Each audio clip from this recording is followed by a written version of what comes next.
Hello what's up enemy fans. मैं हूं anime सर्वे और मैं लेकर आया हूं मॉब साइको 100 फर्स्ट सीज़न का रिव्यू।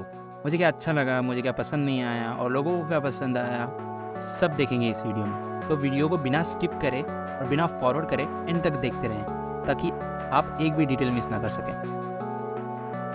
शुरू करते हैं फिर। आप सभी के मनों में एक सवाल तो आया ही होगा कि कागेयामा AKA मॉब की पावर्स आती कहाँ से? बिकॉज मैं खुद इस सवाल में बहुत दिनों से उलझा हुआ था कि BCC की गॉड लेवल पास आती कहाँ से है। पर इतना कॉम्प्लिकेटेड आंसर भी नहीं है इस क्वेश्चन का। एंड आंसर इज उसके इमोशन से उसे ये गॉड लेवल पावर्स मिलती है। हाँ, उसके इमोशन से। तो अब क्वेश्चन ये है कि वर्क कैसे करता है। ओके, द फर्स्ट थिंग, हम सबके अंदर इमोशंस होते हैं like happiness, sadness, fear, disgust, anger, surprise, admiration, adoration, pain, excitement, awkwardness और भी बहुत हैं। उसके लिए एक वीडियो बनानी पड़ेगी और मोस्टली हम ये सारे इमोशन किसी न किसी ज़रिए बाहर निकाल देते हैं। बट मॉब के केस में वो सारे इमोशंस को अपने अंदर समेटे रखता है। और जब किसी फाइट में किसी ओपोनेंट ने अगर मॉब के 100% इमोशंस को अनलॉक कर दिया तो भाई उसका आखिरी दिन होता है। हालांकि मॉब भी इतना पावर यूज़ करने की वजह से उसे भी पावरलेस फील होता है कुछ आवर्स के लिए और वो सोते रहता है बस और कुछ नहीं करता। मैं भी अपने इमोशंस बाहर नहीं निकालता। मुझे कब मिलेगी मेरी साइकिक पावर्स? तो अब बात आती है कि प्रॉब्लम कहाँ है। देखो, मुझे कोई प्रॉब्लम नहीं है इस सीरीज से ज़रा भी, because I love this series. The story line, the character designing, the comedy part, the action part, everything is okay. But जब मैंने मॉब देखना चालू किया द फर्स्ट एपिसोड के स्टार्टिंग 2-3 मिनट्स वाज लाइक या हमें अब कुछ हेलिश पावर्स देखने को मिलेगी इस सीरीज में, और जो कि मिली भी। लेकिन फिर मॉब ने अपने आप को कुछ ज़्यादा ही रिस्ट्रेन कर लिया था स्टार्ट टू एंड तक इस सीजन में। अगर मॉब चाहता तो उसके सामने कोई टिक भी नहीं पाए। इस तरह के गॉड लेवल पावर के मालिक हैं हमारे मॉब भैया। बट इसका एक अच्छा एक्सप्लेनेशन भी दिया है कि मॉब अपने आप को इतना कंट्रोल क्यों करता है। रेगिन शिशो, मास्टर रेगिन ने बहुत पहले ही मॉब को इंस्ट्रक्शंस दे के रखी हुई थी कि सिर्फ पावर्स घोस्ट और एविल स्पिरिट्स पे ही यूज करना है, और मॉब करता भी यही है। लेकिन उसे ये रिस्ट्रिक्शंस तोड़ने पड़ती है जब हानाजावा पावरलेस पीपल्स पे अपनी साइकिक पावर्स यूज करता है और लाइक उन्हें धोता है। होता क्या है, उन्हें फोड़ता है। और तब हमें देखने के लिए मिलता है मॉब का 100% साइकिक पावर यूसेज। और I don't know, maybe शायद तक अननोन पावर भी दिखाया था वहाँ पे। Like so awesome. जितना पावर एक आदमी के पास, वो भी टीनेजर के पास, जो कि ऐसा दिखता है। सोचो अगर वो यूज करता स्टार्टिंग से हानाजावा की तरह तो वो कहाँ होता। बट मॉब भाई साहब को तो नहीं करना है। मॉब भाई साहब को बस एक लड़की के लिए सब कुछ कर गुजरने के लिए तैयार हैं। जो लड़की कुछ भी कर लो आपको नोटिस करेगी ही नहीं, वैसी लड़की के लिए भाई साहब कुछ भी करेंगे। ऐसे है हमारे मॉब भाई। अब जरा रित्सु के बारे में भी बात कर लेते हैं। मॉब का छोटा बहन जो कि पावरलेस होता है, जो कि साइकिक पावर हासिल करने के लिए नाकाम कोशिश करता रहता है, फेल होता रहता है। लेकिन जब स्कूल के प्रेसिडेंट के साथ मिलकर सो कॉल्ड बैड स्टूडेंट्स को फॉल्स एक्यूजेशंस और एलिगेशंस में फंसाना चालू करता है तो उसकी पावर एक्टिवेट हो जाती है। Think may be false accusations, allegations लगा के अपने साइकिक पावर्स हासिल कर सकता हूँ लगता है।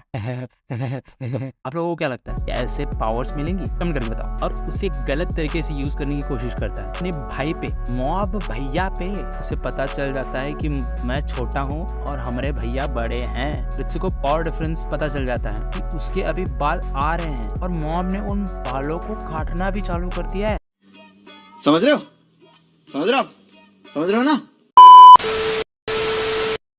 मुझे एक बात पसंद है, मॉब और डिम्पल के बीच में जो कनेक्शन बनता है। इवन दो डिम्पल एक इविल स्पिरिट था जिसने बहुत सारे लोगों को अपने माइंड कंट्रोल से कंट्रोल कर रखा था, उस डिम्पल के साथ मॉब की इतनी अच्छी कनेक्शन हो जाती है कि लाइक थोड़े टाइम के लिए जब डिम्पल दूर हो जाता है और अपने इमोशंस पे कंट्रोल नहीं कर पाता, उसकी एक्सप्लोजन्स परसेंटेज होता है वो बढ़ते रहते हैं। That is the part I like the most. And also I like ending is the best part in this season. Ritsu को किडनैप कर लिया होता है क्लॉ के अपर इचेलॉन में से एक ने, मॉब समझ के। अब क्या, मॉब, हानाजावा, डिम्पल सब मिलकर रित्सु को बचाने के लिए क्लॉ 4th डिवीजन के हेडक्वार्टर जाते हैं और पीछे से मास्टर रेगन भी फॉलो करते हैं। वो कैसे पीछे रह सकते हैं। मास्टर रेगन की बात करो, जो भैया चालू इंसान है, लोगों का चूतिया काट रहा है। वो उसका बिजनेस चूतिया काटना है, लोगों को चूतिया काट के वो अपना बिजनेस कर रहे हैं। लोगों को कहता है कि मैं साइकिक हूँ, मेरे पास साइकिक पावर्स हैं, क्योंकि उसके पास जरा भी नहीं है। लोगों का सिर्फ वो काटता है, लोगों की जेबें काट कर, उनका चूतिया काट के वो आज अपना बिजनेस इतना बड़ा खड़ा कर रहा है। आगे चल के वो बहुत बड़ा बनेगा, उसके बारे में हम बात अब सेकंड सीजन के रिव्यू में करेंगे। आगे बढ़ते हुए the best part is master Regin को सब समझने लगते हैं कि वो क्लॉ का बॉस है और इसका एडवांटेज लेते हुए पहुंच जाते हैं रिसु के रेस्क्यू में। लेकिन skipping to the end part, जैसे कि होता है हर सीरीज में और जो होना भी चाहिए, सबको पता चल जाता है कि मास्टर रेगिन क्लॉ के बॉस नहीं है। फिर वहां से जो मेन फाइट सीन चालू होती है परचुलॉन के बीच में और स्कार्स के बीच में, स्कार्स और कागेयामा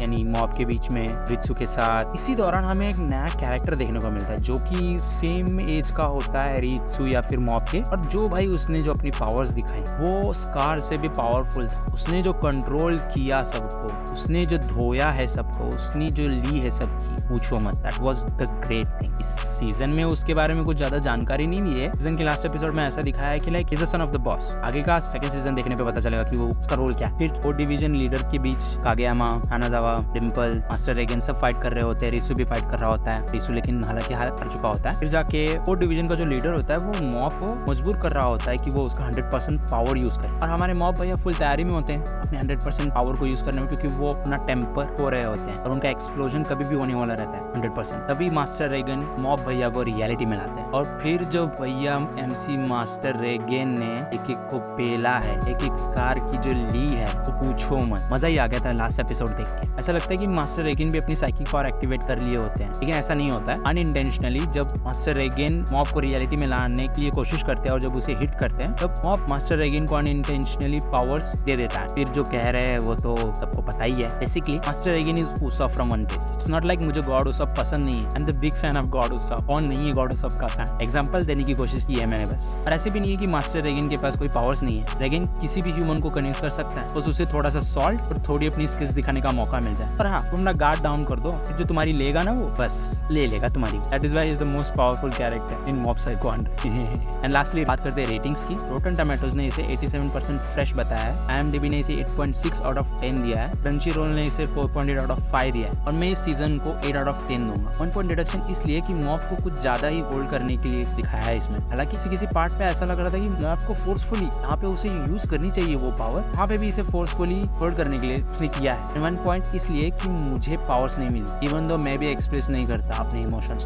okay, that's it for today guys. Tell me what do you think of this and should I start working on second season review? भी कमेंट करके बताओ। वीडियो को लाइक करो और शेयर करो अपने फ्रेंड्स के साथ। सब्सक्राइब तो कर ही देना, आपका तो कुछ नहीं जाएगा सब्सक्राइब करने से, लेकिन मुझे इससे बहुत हेल्प मिलेगी। मैं और भी ऐसे वीडियोस बना पाऊंगा, आप सबके बीच में ढक पाऊंगा। तो फिर मिलते हैं चलते चलते एक नए वीडियो के साथ। धन्यवाद, शुक्रिया, नमस्ते।